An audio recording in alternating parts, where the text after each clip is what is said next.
So today we'll be looking at how AI models try to figure out and represent different words, because at the end of the day AI models all can only work with matrices and numbers, right?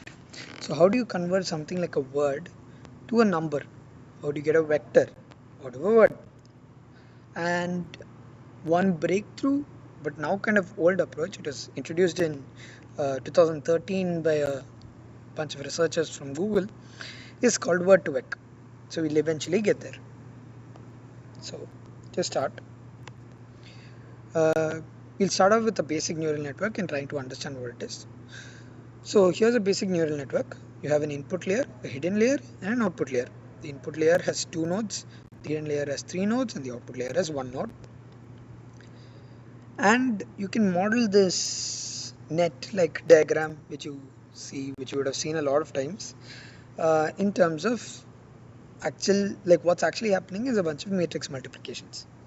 So you have xk, which is the vector x, the input vector x indexed by the index k. You have the matrix wxk, the matrix that's connecting the input features x to the output features h, that is the hidden layer for this particular equation, indexed by j and k, the indices. And you have the bias term bh, which is indexed by j. And I'm using the Einstein summation convention, so repeated indexes are summed over. Okay, and the whole thing, this result, this linear relation, is passed into an activation function. The activation function is responsible for generating the non-linearities in the equation. So suppose we didn't have the activation function, what would have happened is you can take the first equation, replace it in the second equation, work out the math, and you'll realize that yi is linearly related to xi. And so you can only learn linear relations between the input and output if you don't have an activation function, right? So now, at the end of the day, what have we learned? This is a neural network. Neural networks are doing a bunch of matrix multiplications. ChatGPT also is, in some sense, is a neural network. So I send only sentences to ChatGPT, but how does ChatGPT convert that into a form that it can use, right? So the general way it does it is something called as you can see right now, you take in the sentences, it uses an algorithm called the tokenizer to break it into subwords called tokens. Tokens necessarily might not be whole sense making words, they might be parts of words, mostly end up being parts of words. And each of these tokens has a number associated with it. The model knows only a finite number of tokens, and all the tokens together that the model knows form the model's vocabulary. For example, ChatGPT 3.5, it had a vocabulary of 50,000 words, 50,000 plus 12 or something like that, right? So each of these tokens has an associated number. Now you also have something called the embedding matrix. The embedding matrix is a matrix having dimension n cross d, where n is the dimension of n cross v, where n is the dimension of the embedding and v is the dimension of the vocabulary. And what you do is you index out the nth or kth vector from the n cross d matrix, n cross v matrix. So what does that mean? Suppose the word happy is the 15,341st word token in the vocabulary. You go to the embedding matrix and you index out element number or column number 15,341st. Hopefully I got the number right. From the embedding matrix. So you get one particular vector out from the matrix. And that vector is what you call the embedding. So now the question arises, how do you actually learn this embedding matrix? And what numbers do you actually put in that vector? And is there something sensible about the numbers do you put in? Do different vectors have some interesting properties that we need to know about? So let's maybe explore that a bit. So first of all, we look at a pretty old way to do it, like I told at the start, something called Word2Vec. Now Word2Vec introduced two ways of doing it. One thing called CBOW, which is continuous bag of words, and other called skipgram. We'll look at the continuous bag of words approach for now.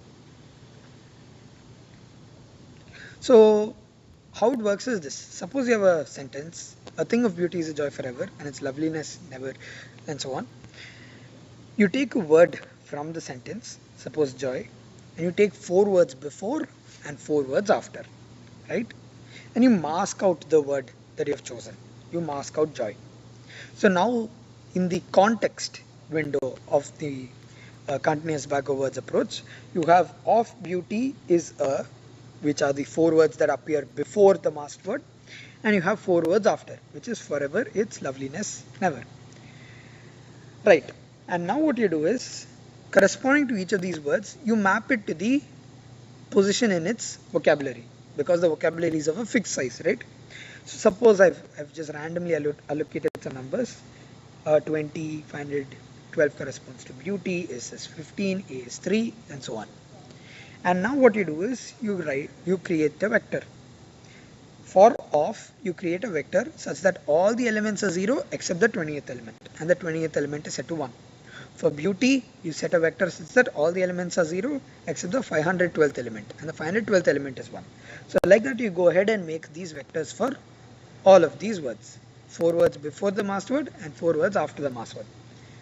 Now the goal, the game that the neural network is trying to play here is to try and guess the word joy, is to try and guess the masked word, given the 4 words before and 4 words after. So let's look at the architecture they use to try and do this. So now we looked at how they give these one hot vectors, right? Only one element in the entire vector is one at a time.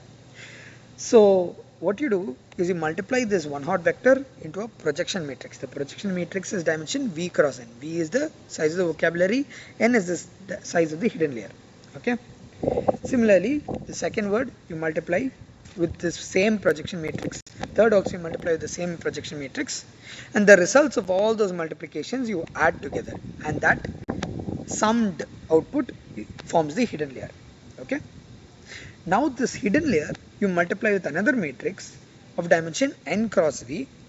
So n is again the dimension of the hidden layer, v is the dimension of the vocabulary, and you get probabilities over the output tokens. So the neural network tells you how probable each, for corresponding to each word in the vocabulary, it gives you a probability score. And what you can do is you can go and pick out the word that the neural network thinks is most probable and take that as the guess of the neural network and compare whether that prediction that it's getting is the actual word or not. So basically, now for the masked word, it will go pull out all the words in the vocabulary and give you probability scores for that. You choose the most probable one and see if the most probable one is joy or not, right? So that is how this model works, this architecture worked. And let's see some interesting things they figured out here. You can go to projector.tensorflow.org and play around with this yourself. So one interesting thing is all the words, like a lot of male names seem to be clustered together in one part.